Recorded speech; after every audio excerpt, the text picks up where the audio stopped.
Yeah, look, I think with regards to draw, we would have favoured a slightly inside draw for Puerto Manzano, which we got. Second base is a horse who has a very good turn of foot, and he usually comes from well off the speed. So we drew 10 there. Unfortunately, we didn't get to pick. We were the last horse to pick the flower off the tail there, and unfortunately we grabbed 10. But he'll be doing his best work late, and as I alluded to there when we spoke earlier, his earlier 3-year-old form is exceptional with horses like Got the Green Light, Malmoose, and his run in the Daily News went fourth, only a length and a half or so behind the Action, Comedy Ding, Linebacker, etc. was really, really good because he came from well off the speed from the bad draw that he had.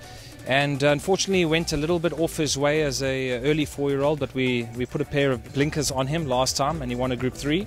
And that's why we decided to bring him down for the World Sports Betting Met this year, because the field really cut up to a small field, and we thought we'd take our chances. And the other colt, Puerto Manzano, he's a horse who's still a young horse, young in mind. He's lightly raced.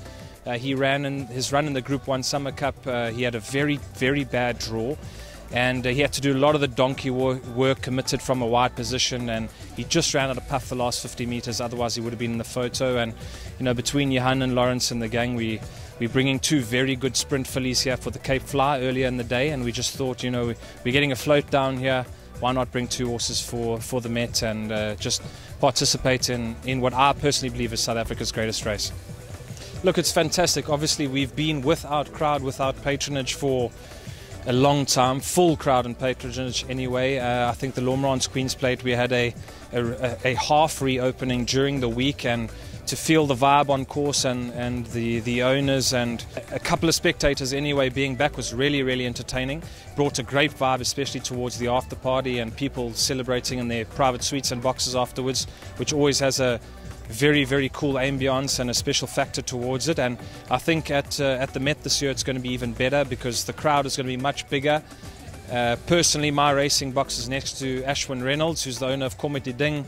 So if Comet wins the main race, it might be a bit of a slugfest next door afterwards, but all fun and games. And what's particularly good timing is that obviously Cape Racing and 4 Racing and the team have now taken over the industry full hand now, and this is the first running of the World Sports Betting Met that they are putting their own fingerprints on, and I think it's going to be great fun and probably a throwback to the J&B Met of old. It's going to be a big party and a great social event to be at.